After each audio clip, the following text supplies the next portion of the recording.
The year was 1884, and the town of Dusty Ridge had seen better days. The streets, once bustling with life, now echoed with the sounds of sorrow. The town had been caught in a drought that lasted for months, with no end in sight. The cattle were dying, the crops were withering, and the air was thick with dust. People were hungry, desperate, and above all, afraid. Afraid of the outlaws that ran the town with an iron fist, and afraid of the lawlessness that had taken root. But among the ragged faces of the townspeople stood Callan Brooks, a young man with a haunted past. He had arrived in Dusty Ridge a week earlier, hoping to start fresh after years of wandering, trying to outrun the ghosts of his past. A former soldier, Callan had seen the horrors of war, things that still haunted his dreams and left a cold ache in his chest. He wasn't looking for trouble, just a place where he could find some peace. But Dusty Ridge was anything but peaceful. The sheriff, Joe Calloway, was an older man, once strong but now worn and beaten by years of trying to hold the town together.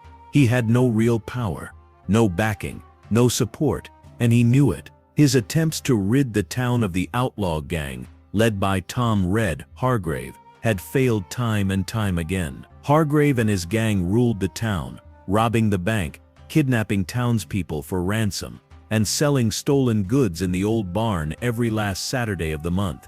It was a tradition, though no one dared to call it that. It was a crime the townsfolk had come to accept as part of life in Dusty Ridge. Callan didn't want to get involved, but when he saw Sheriff Joe struggling to hold on to the last shreds of order, something inside him stirred. He couldn't stand by and watch this town, this community, crumble any longer. He went to the sheriff, offering his help. "I can't fight them all, Callan," Joe said, his voice low and tired. "I'm doing the best I can, but it's just not enough." "I'm not asking you to fight alone," Callan replied. "I've seen things that made me fight. If we don't stand up now, there won't be a town left to save." The sheriff looked at him, eyes tired, but grateful. "I appreciate it, son, but this isn't the kind of fight you want to pick.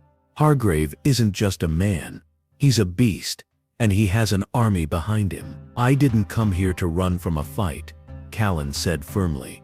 And so, the two of them, along with the few brave souls who were still willing to stand, began to plan. But they knew it wouldn't be easy. Hargrave had eyes everywhere, and any plan would have to be executed quickly and without mercy. The day of the auction arrived, and with it, the familiar stench of fear that filled the air. The old livestock barn was the site of many auctions, but this one was different. This time, it wasn't cattle or horses being sold. It was people, children, mostly. Those who were unfortunate enough to fall into Hargrave's hands were now being sold off, one by one, to the highest bidder. Callan arrived early, keeping to the shadows. He was here to observe, to understand the full scope of the situation before making his move. As he looked around the barn, he noticed something that made his stomach turn.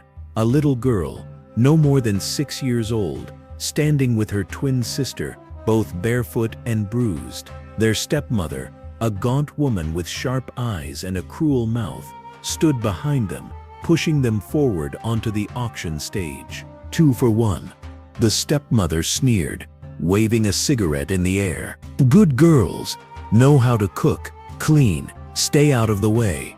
I raised him right." Starting at 200, a murmur went through the crowd, but no one spoke up. No one moved. Callan's gut tightened as he watched the two girls. The older one stood tall, defiant even in her fear, while the younger one clung to her sister, her lip trembling. Callan's hand clenched at his side, but he didn't speak.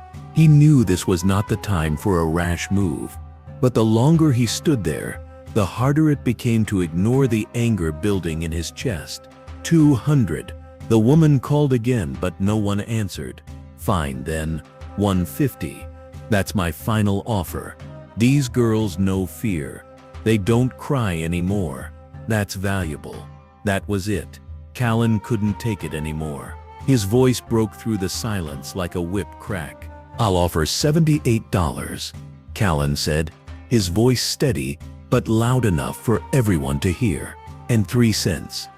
The stepmother's eyes narrowed, and the crowd fell into stunned silence. She asked, squinting, as though she hadn't heard him right. "That's all I've got?"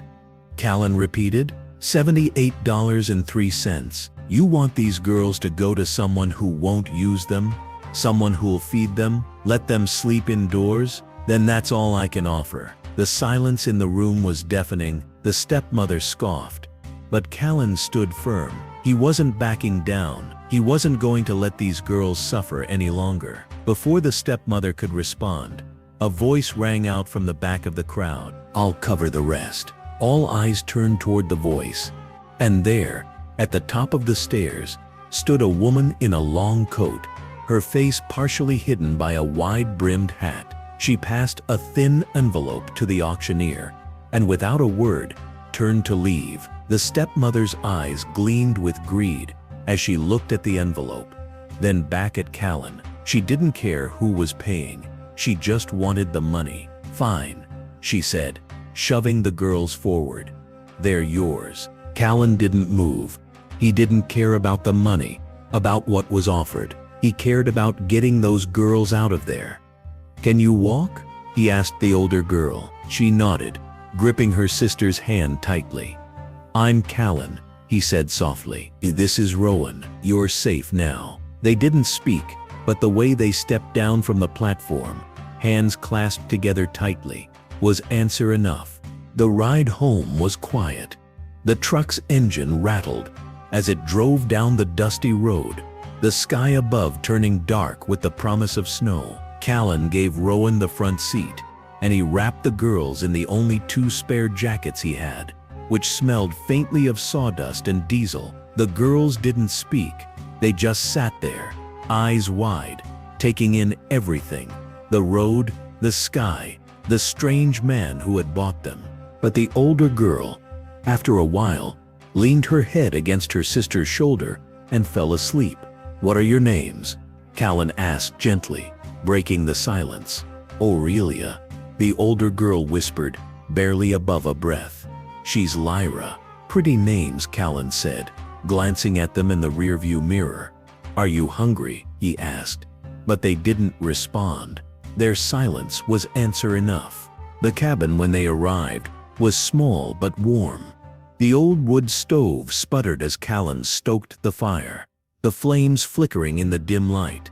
The living room was sparse, but clean. Rowan's books were stacked neatly on the coffee table, labeled in Braille. Callan watched as Aurelia scanned the room, eyes darting from corner to corner, as if expecting danger. "You can sleep here tonight," he said, gesturing to the pull-out couch. "Blankets are clean. I'll fix something warm." Aurelia didn't move at first. She was hesitant, her fingers brushing the edge of the couch, like it might vanish.